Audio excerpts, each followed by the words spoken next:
3 ತಪ್ಪುಗಳನ್ನ ಹೇಳ್ತೀನಿ. ಆ ತಪ್ಪುಗಳನ್ನ ನೀವು ಮಾಡೋದು ಬಿಟ್ಟರೆ ಇಲ್ಲಿಂದ ಇಲ್ಲಿ ತನಕ ಆರಾಮಾಗಿ ಟ್ರಾನ್ಸ್ಫರ್ಮ್ ಆಗ್ಬೋದು. ಎಲ್ರಿಗೂ ಜೈ ಹಿಂದ್. ನಾನಿವಾಗ ರನ್ನಿಂಗ್ ಬಂದಿದ್ದೆ, ಹಾಗೆ ಯೋಚನೆ ಮಾಡಿದೆ ಒಂದು ಫ್ಯಾಟ್ ಬರ್ನ್ ಮಾಡಬೇಕಾದ್ರೆ ಬಿಗಿನರ್ಸ್ ಯಾವ ಥರ ಮಿಸ್ಟೇಕ್ ಮಾಡ್ತಾರೆ ಅದನ್ನ ಹೇಳೋಣ ಅಂತ. ಯಾಕಂದರೆ ನನಗೆ ಸುಮಾರು ಜನ ಮೆಸೇಜ್ ಮಾಡ್ತಾಯಿದ್ರಿ, ನಮ್ಮ ತಪ್ಪುಗಳನ್ನ ಹೇಳ್ರಿ ಅಂತ ಇನ್ಸ್ಟಾಗ್ರಾಮಲ್ಲಿ ಪರ್ಸ್ನಲ್ ಮೆಸೇಜ್ ಮಾಡ್ತಾಯಿದ್ರಿ. ಸೊ ನಾನು ಥಿಂಕ್ ಮಾಡಿದೆ ಒಂದು ಯೂಟ್ಯೂಬ್ ವೀಡಿಯೋನೇ ಮಾಡಾಕೋಣ ಅಂತ. ಓಕೆ, ನೋಡ್ಬೋದು ವ್ಯೂ ಎಷ್ಟು ಚೆನ್ನಾಗಿದೆ ಅಂತ. ಕೆರೆ ನಮ್ಮ ದಾವಣಗೆರೆಯ ಕುಂದುವಾಡ ಕೆರೆ ಅಂತ ಕರೀತಾರೆ. ಇಲ್ಲಿ ರನ್ನಿಂಗ್ ಸ್ಟಾರ್ಟ್ ಮಾಡಿದ್ದೀನಿ ನಾನು ಕೂಡ. ಯಾಕಂದರೆ ರನ್ನಿಂಗು ನಮಗೆ ತುಂಬ ಹೆಲ್ಪ್ ಆಗುತ್ತೆ. ಬಿಗ್ ಬೈಸಿಪ್ಸ್ ಇಂಪಾರ್ಟೆಂಟ್ ಅಲ್ಲ, okay. Heart health first important, okay. Beginners ಜಿಮ್ಮಿಗೆ ಸೇರಿರ್ತಾರೆ, ಫ್ಯಾಟ್ ಬರ್ನ್ ಮಾಡಬೇಕಾದ್ರೆ 3 ಮಿಸ್ಟೇಕ್ಗಳನ್ನ ಮಾಡ್ತಾರೆ. ಆ ಮಿಸ್ಟೇಕ್ಗಳ ಬಗ್ಗೆ ಇವತ್ತು ಮಾತಾಡೋಣ.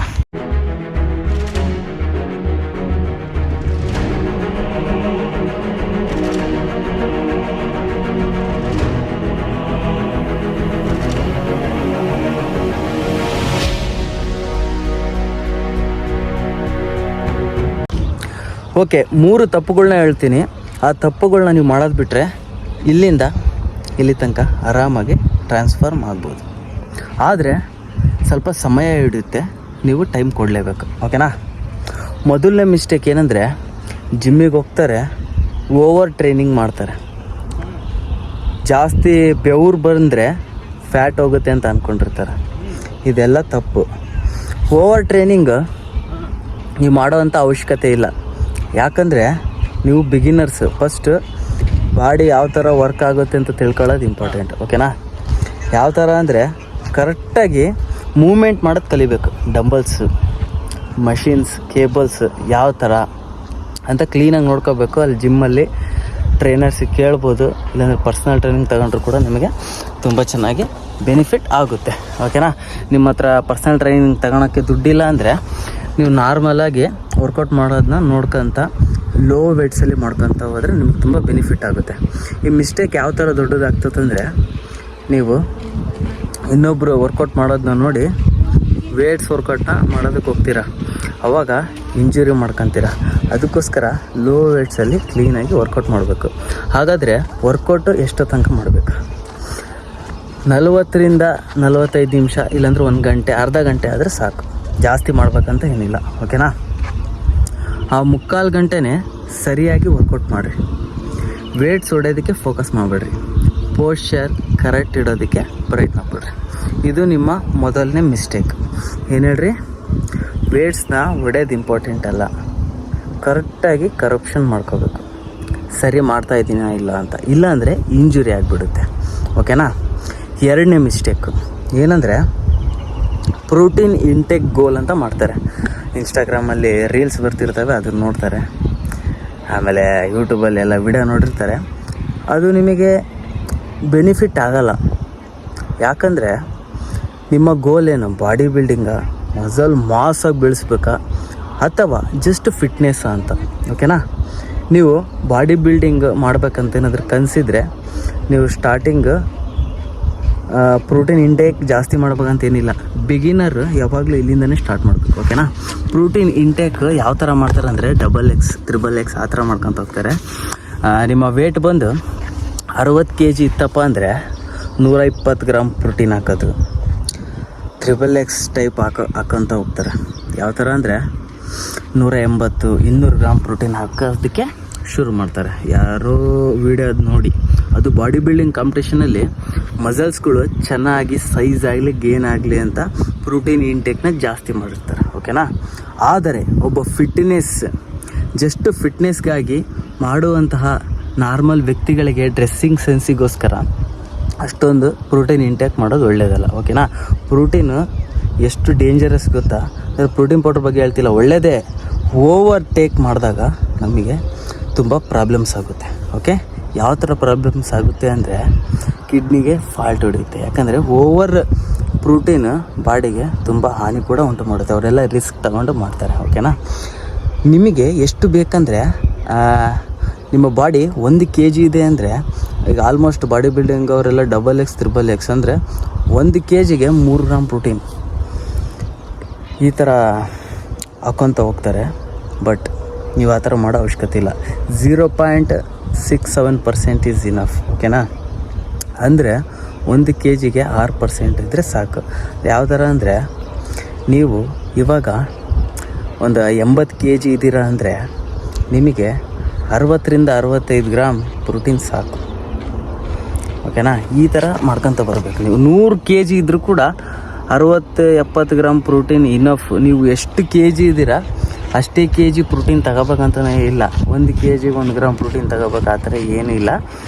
ಒಂದು 100ಗೆ ಒಂದು 60-70% ಹತ್ರ ಆದರೆ ಸಾಕು. 50% ಆದರೂ ಸಾಕು. ಫುಲ್ ತಗೋಬೇಕಂತ ಏನಿಲ್ಲ. ಓಕೆನಾ? ಈ ಥರ ಮಿಸ್ಟೇಕ್ಗಳನ್ನ ಮಾಡೋಕ್ಕೆ ಹೋಗ್ಬೇಡಿ. ನಿಮ್ಮ ಬಾಡಿ ವೇಟ್ ಎಷ್ಟಿರುತ್ತೆ ಅಷ್ಟೇ ಗ್ರಾಮ್ ಪ್ರೋಟೀನ್ ತಗೋಬೇಕಂತ ಏನಿಲ್ಲ. ನಿಧಾನಕ್ಕೆ ಹಂತವಾಗಿ ಹೋಗ್ತೀರಾ. ಆವಾಗ ಇಲ್ಲಪ್ಪ ನಾನಿವಾಗ ಮಸಲ್ಸ್ನ ಚೆನ್ನಾಗಿ ಬೆಳೆಸ್ಬೇಕು, ನನಗೆ ಪ್ರೋಟೀನ್ ಬೇಕು, ಆವಾಗ ಪ್ರೋಟೀನ್ನ ಜಾಸ್ತಿ ಮಾಡ್ಕೊತ ಹೋಗ್ರಿ. ಓಕೆನಾ? ಒಂದೇ ಸಲ ಜಾಸ್ತಿ ಪ್ರೋಟೀನ್ ಇಂಟೇಕ್ ಮಾಡಬಾರ್ದು. ತುಂಬ ಸಮಸ್ಯೆ ಉಂಟಾಗುತ್ತೆ. ಇದು ಕೂಡ ಒಂದಿನ ನಾನು ಹೇಳ್ತೀನಿ ಏನೇನು ಸಮಸ್ಯೆ ಆಗುತ್ತೆ ಅಂತ. ಅದಕ್ಕೋಸ್ಕರ ಈಗ ನಾರ್ಮಲ್ ಫಿಟ್ನೆಸ್ ಮಾಡ್ಬೇಕಂತ ಏನಿರ್ತಾರಲ್ಲ ಅವರು 1 kgಗೆ 0.6% ಪ್ರೋಟೀನ್ ಈಸ್ ಇನಫ್. ಓಕೆನಾ? ಜಾಸ್ತಿ ಪ್ರೋಟೀನ್ಸ್ ಯೂಸ್ ಮಾಡೋದು ಅವಶ್ಯಕತೆ ಇಲ್ಲ. ಪ್ರೋಟೀನ್ ಪೌಡ್ರ್ ಅಂತಲ್ಲ, ನಾವು ತಿನ್ನುವಂತಹ ಆಹಾರದಲ್ಲಿ ಕೂಡ ಲಾಟ್ ಆಫ್ ಪ್ರೋಟೀನ್ಸ್ ಇರುತ್ತೆ. ಓಕೆ?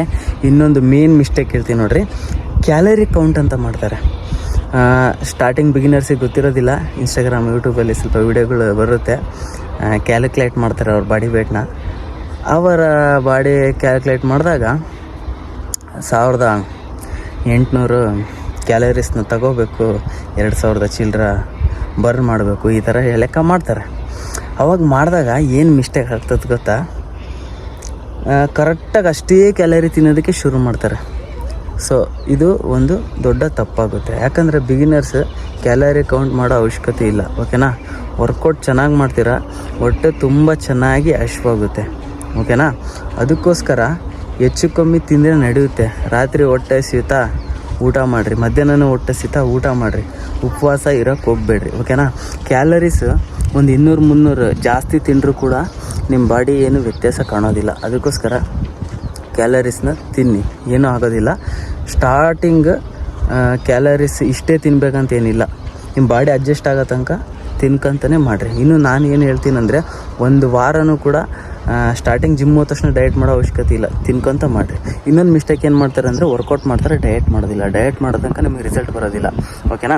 ಕ್ಯಾಲರಿ ಕೌಂಟ್ ಮಾಡ್ಬೇಕಂತ ಏನಿಲ್ಲ, ನಾನು ಸಿಂಪಲಾಗಿ ಹೇಳ್ಕೊಡ್ತೀನಿ. ನಾರ್ಮಲ್ ಜಸ್ಟ್ ಫಿಟ್ನೆಸ್ ಮಾಡ್ಬೇಕಂತ ಇರ್ತಾರಲ್ಲ ಅವರಿಗೆ, ನೀವು ಒಂದು ಪ್ಲೇಟ್ ಇಟ್ಕೊಂಡ್ರೆ ಪ್ರೋಟೀನು, ಕಾರ್ಬ್ಸು, ಫೈಬರ್ ಈ 3 ಐಟಮ್ ಇರಬೇಕು. ಪ್ರೋಟೀನ್ ಅಂದರೆ ಏನು? ಸೋರ್ಸ್ಗಳು ಮೊಟ್ಟೆ ಆಗಿರ್ಬೋದು, ಚಿಕನ್ ಆಗಿರ್ಬೋದು, ಪನ್ನೀರ್ ಆಗಿರ್ಬೋದು, ಸೋಯಾ ಚಂಕ್ಸ್, ಕಾಳುಗಳು, ಇವೆಲ್ಲ ಪ್ರೋಟೀನ್ ಸೋರ್ಸ್. ಓಕೆನಾ?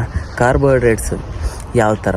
ಕಾರ್ಬೋಹೈಡ್ರೇಟ್ಸ್ ಅನ್ನ ಆಗಿರ್ಬೋದು, ಚಪಾತಿ ಆಗಿರ್ಬೋದು, ಆ್ಯಂಡ್ ಕಾಂಪ್ಲೆಕ್ಸ್ ಕಾರ್ಬ್ ಕೂಡ ಯೂಸ್ ಮಾಡ್ಬೋದು. ನೀವು ಗೆಣಸು ಈ ಥರ ನೀವು ಯೂಸ್ ಮಾಡ್ಕೊತ ಹೋಗ್ಬೋದು. ಫೈಬರಿಗೆ ನೀವು ವೆಜಿಟೇಬಲ್ಸ್, ಕ್ಯಾರೆಟು, ಬೀನ್ಸು, ಸೌತೆಕಾಯಿ ಈ ಥರ ಒಂದು ತಟ್ಟೆಯಲ್ಲಿ ಈ 3 ಪದಾರ್ಥಗಳು ಕಾಣಬೇಕು. ಓಕೆನಾ? ಓಟ್ಸ್ ಆಗಿರ್ಬೋದು, ಇದು ಕೂಡ ಕಾರ್ಬೋಹೈಡ್ರೇಟ್ಸ್. ನಾನು ಇಲ್ಲಿ ಇಟ್ಟಿದ್ದೀನಿ ನೋಡಿರಿ, ಫೋಟೋ ಇಲ್ಲಿ ನೋಡ್ಬೋದು ನೀವು. ಪ್ರೋಟೀನ್, ಕಾರ್ಬ್, ಫೈಬರ್ ಎಲ್ಲ ಕಾಣ್ತಾ ಇದೆ ಅಲ್ಲಿ ನೋಡಿ. ಚಿಕನ್ ಇದು ಪ್ರೋಟೀನ್. ಓಕೆನಾ? ಇಲ್ಲಿ ವೆಜ್ಜಿಸ್ ಕಾಣ್ತಾ ಇದೆಯಲ್ಲ, ಇದೆಲ್ಲ ಫೈಬರ್ಸ್. ಮತ್ತು ಇಲ್ಲಿ ಕಾರ್ಬೋಹೈಡ್ರೇಟ್ಸ್, ಇದು ಅಂದರೆ ಓಟ್ಸ್ ಬಾಯ್ಲ್ ಮಾಡ್ಕೊಂಡಿದ್ದೀನಿ ವಾಟರ್ ಹಾಕಿ. ಈ ಥರ ನೀವು ತಿನ್ಕೊಂತ ಬರಬೇಕು. ಓಕೆನಾ? ನೀವು ಸ್ವಲ್ಪ ಹಂತ ಬಂದಾಗ ನೀವು ಇದರಲ್ಲಿ ಒಂದು ಒಳ್ಳೆ ಪ್ಲೇಯರ್ ಆಗಬೇಕಂತ ಸಿಸ್ಟಮಿಗೆ ಬರ್ತಿರಲ್ಲ, ಅವಾಗ ಮಾತ್ರ ಕ್ಯಾಲರಿ ಕೌಂಟ್ ಮಾಡಿರಿ. ಈ ಕ್ಯಾಲರಿ ಎಲ್ಲ ಮಾಡೋಕ್ಕೆ ಹೋಗ್ಬೇಡ್ರಿ. ಬಟ್ ಆ ಫುಡ್ಡಲ್ಲಿ ಎಷ್ಟೆಷ್ಟು ಕ್ಯಾಲರಿ ಇರುತ್ತೆ ಇದನ್ನೆಲ್ಲ ತಿಳ್ಕೊಳ್ರಿ. ಮಿತವಾಗಿ ತಿನ್ನಿ. ಅದರಲ್ಲೂ ಯಾವ್ಯಾವ ಥರ ಫುಡ್ ತಿನ್ಬೇಕು ಅನ್ನೋದು ಇಂಪಾರ್ಟೆಂಟ್. ಫ್ಯಾಟ್ ಇರೋವಂಥ ಫುಡ್ನ ತಿನ್ನೋಕ್ಕೆ ಹೋಗಬಾರ್ದು. ಓಕೆನಾ? ಈ ಥರ ಮೇಂಟೈನ್ ಮಾಡ್ಕೊತ ಹೋಗ್ರಿ. ಸದ್ಯಕ್ಕೆ ಕ್ಯಾಲರಿ ಕೌಂಟ್ ಎಲ್ಲ ಮಾಡೋಕ್ಕೆ ಹೋಗ್ಬೇಡ್ರಿ. ಒಂದು ಲೆವೆಲಿಗೆ ಚೆನ್ನಾಗಿ ಆಗ್ತಿರಲ್ಲ, ನನಗಿವಾಗ ನಾಲೆಡ್ಜ್ ಬಂದಿದೆ ಅಂತ, ಆವಾಗ ಸ್ಟಾರ್ಟ್ ಮಾಡಿರಿ.